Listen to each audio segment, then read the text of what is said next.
Hello दोस्तों, आज हम बात करेंगे ऑब्जेक्टिव कोरिलेटिव की। ऑब्जेक्टिव कोरिलेटिव सबसे पहले ये टर्म एक अमेरिकन पेंटर और पोएट वाशिंगटन एस्टन ने दिया था।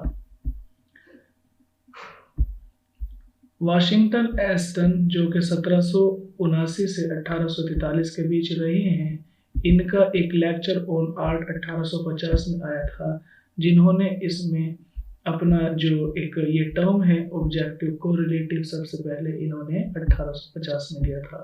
तो एक बहुत ही इम्पोर्टेंट सवाल है कि ऑब्जेक्टिव कोरिलेटिव ये सबसे पहले वाशिंगटन एस्टन ने 1850 में लेक्चर ऑन आर्ट में दिया था।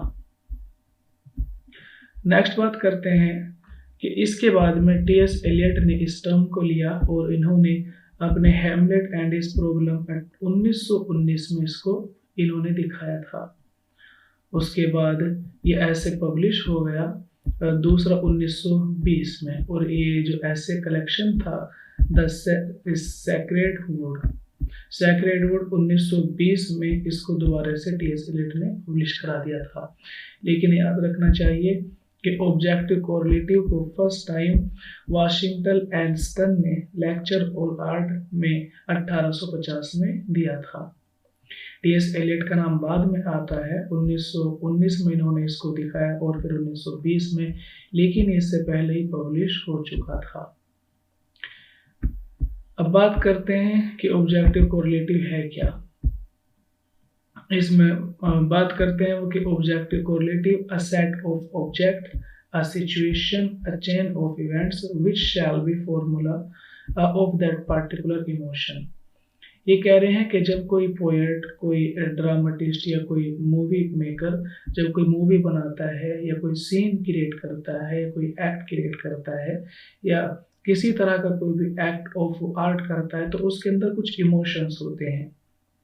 उन इमोशंस को दिखाने के लिए उसको उसके जो ऑब्जेक्ट हैं सही से यूज़ करना होगा, सिचुएशन का भी अच्छे से यूज़ करना होगा, एंड चेन ऑफ इवेंट्स, और जो घटनाएं हैं, जो उनकी एक श्रृंखला है, उनकी एक सीरीज है, उनको भी अच्छे से दिखाना होगा। तभी एक इमोशन, किसी पर्टिकुलर इमोशन को हम जागृत कर सकते हैं। फॉर एग्जाम्पल, अगर किसी के अंदर हमें इमोशन क्रिएट करने हैं डर के, तो हमें जो ऑब्जेक्ट हैं, डर के ऑब्जेक्ट क्या हो सकते हैं, जैसे कि आपने कोई कब्रिस्तान ले लिया, या आपने कोई पेड़ ले लिया बिल्कुल जिसके पत्ते भी ना हो, बिल्कुल सूखा हुआ सा पेड़ ले लिया।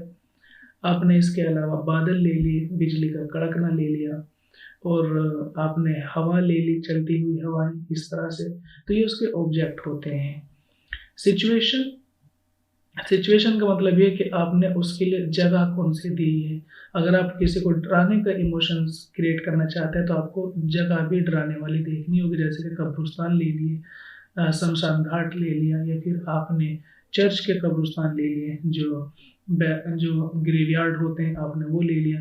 तो ये क्या कर रहे हैं, और फिर चेन ऑफ इवेंट्स, आपको इसी तरह की घटनाएं दिखानी है। फॉर एग्जांपल, कहीं से भूतों की आवाज़ आ गई, कहीं से बिजली के कड़कने की आवाज़ आ गई, कहीं से बादलों के गरजने की आवाज़ आ गई। तो ये सब चीज़ें, ये सब क्या करती हैं, उस पर्टिकुलर इमोशन को जागृत करती हैं, उसको लाइव करती हैं। तो किसी इमोशन को दिखाने के लिए आपको उसके हिसाब से ही ऑब्जेक्ट दिखाने होते हैं, उसी के हिसाब से आपको जगह रखनी पड़ती है, सिचुएशन आपको उसके हिसाब से रखनी पड़ती है, अ चेन ऑफ इवेंट्स, और आपको उसी के हिसाब से जो इवेंट्स हैं, जो हादसात हैं, जो वाक़ियात हैं, वो सारे उसी हिसाब से आपको दिखाने पड़ते हैं। मान लो आपको किसी के अंदर रोमांटिक इमोशन क्रिएट करनी है, तो आपको ऑब्जेक्ट फिर रोमांटिक वाले रखने पड़ेंगे। जैसे कि आपने फ्लावर ले लिए, फूल ले लिए, आपने पहाड़ ले ली, आपने झील ले ली, झरने ले ली, इस तरह से ऑब्जेक्ट बनाएंगे। सिचुएशन क्या रखेंगे, किसी माउंटेन का इलाका ले लेंगे, या कोई बीच ले लेंगे, समुद्री किनारा होता है, वहाँ चले जाएंगे आप लोग, वहाँ पर सीन क्रिएट करेंगे। किसी नदी के पास सीन क्रिएट करेंगे, किसी फूलों के जो खेत होते हैं, बागबान होते हैं, आप वहाँ पर सीन क्रिएट करेंगे। ये रोमांटिक सीन का है। और फिर चेन ऑफ इवेंट्स भी आप इसी तरह, कहीं से झरने का गिरना, कहीं से बुलबुल की आवाज़ को आप दिखाते हैं, जो इस तरह से चहचहाट, पंछियों की चहचहाहट आप दिखाते हैं। तो ये सारी चीज़ें क्या करती हैं, किसी इन्हीं को क्या कहा टी.एस. एलियट ने, ऑब्जेक्टिव कोरिलेटिव। यानी किसी ऑब्जेक्ट को आपको रिलेट करना पड़ता है तभी एक इमोशन क्रिएट की जा सकती है।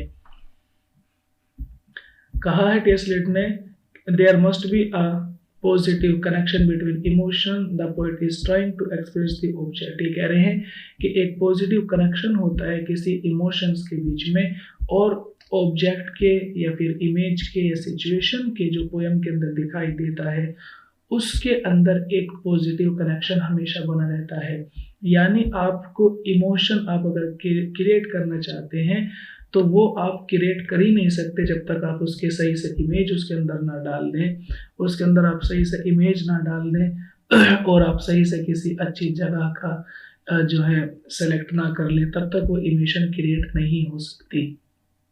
तो यहाँ पर एक कनेक्शन होता है इमोशन के बीच में, ऑब्जेक्ट के बीच में, इमोशन के बीच में, इमेजेस के बीच में और फिर सिचुएशन। ये सब चीज़ वही है जो ऊपर आ गई थी, set of object, a situation, a chain of events. ये सब चीज़ें यही हैं कि इमोशन तब तक क्रिएट नहीं की जा सकती जब तक आप सही से उसके ऑब्जेक्ट यूज़ ना कर लें, सही से आप उसके इमेजेस यूज़ ना कर लें और आप सही से किसी जगह की तलाश ना कर लें, तब तक इमोशन क्रिएट नहीं हो सकती। आगे टी.एस. एलियट ने बात की है शेक्सपियर का एक जो प्ले है हैमलेट, शेक्सपियर उसकी बात की है। उन्होंने कहा कि जो हैमलेट है ये एक आर्टिस्टिक फेलियर है। क्यों? क्योंकि यहाँ पर जो शेक्सपियर के अपने जो हैमलेट के अपने इमोशंस हैं, उसकी जो अपनी फीलिंग है वो वहाँ के ऑब्जेक्ट को कोरिलेट नहीं कर रही है। इसीलिए उसने कहा है टी.एस. एलियट ने कि हैमलेट इज आर्टिस्टिक फेलियर और उसने उसको मोनालिसा कहा कि जैसे मोनालिसा केवल देखने में अच्छी लगती है, बाकी उसकी कोई हकीकत है नहीं, इसका नहीं कह सकते। इसी तरह हैमलेट भी है।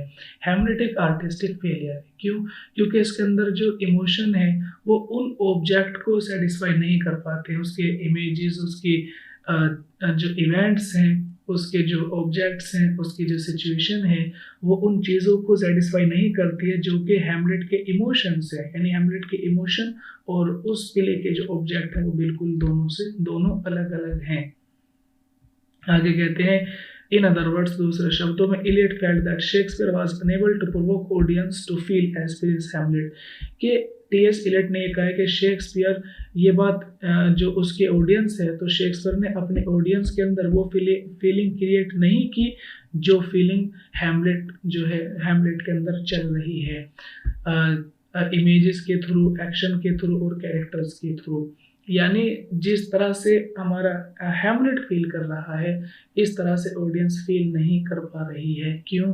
क्योंकि वहाँ पर ऑब्जेक्टिव कोरिलेटिव नहीं दिखाई देता, उसकी फीलिंग और है, उसके इमोशंस और हैं, लेकिन ऑब्जेक्ट शेक्सपियर ने अच्छे से यूज़ नहीं किए, एक्शंस अच्छे से यूज़ नहीं किए और कैरेक्टर भी अच्छे से यूज़ नहीं किए। इसीलिए ये हैमलेट एक आर्टिस्टिक फेलियर कहलाता है। उसने एक और एग्जाम्पल दिया इसका, टी.एस. एलियट ने एग्जाम्पल लिया है लेडी मैकबेथ के माइंड का, कि लेडी मैकबेथ का जो माइंड है वो बहुत अलग काम कर रहा है और जबकि वहाँ पर जो ऑब्जेक्ट्स हैं वो दूसरी तरह से काम कर रहे हैं। तो इस तरह से लेडी मैकबेथ भी एक अच्छा एग्जाम्पल हो सकता है ऑब्जेक्टिव कोरिलेटिव का। तो उम्मीद करते हैं कि आपको ये समझ आ गया होगा। ऑब्जेक्टिव कोरिलेटिव का बस मीनिंग ये है कि जब भी आप किसी इमोशंस को, किसी फीलिंग को क्रिएट करना चाहते हैं तो आपको उस इमोशंस के हिसाब से ऑब्जेक्ट रखने होंगे, आपको उस इमोशंस के हिसाब से आपको जगह चुननी होगी और आपको उस इमोशन के हिसाब से ही अपनी घटनाओं को दिखाना होगा। ठीक है, उम्मीद करते हैं कि आपको ये चैप्टर समझ आ गया होगा। छोटा सा एक टर्म है, बाकी नेक्स्ट वीडियो में मिलते हैं। आज के लिए धन्यवाद। आपका दिन शुभ हो।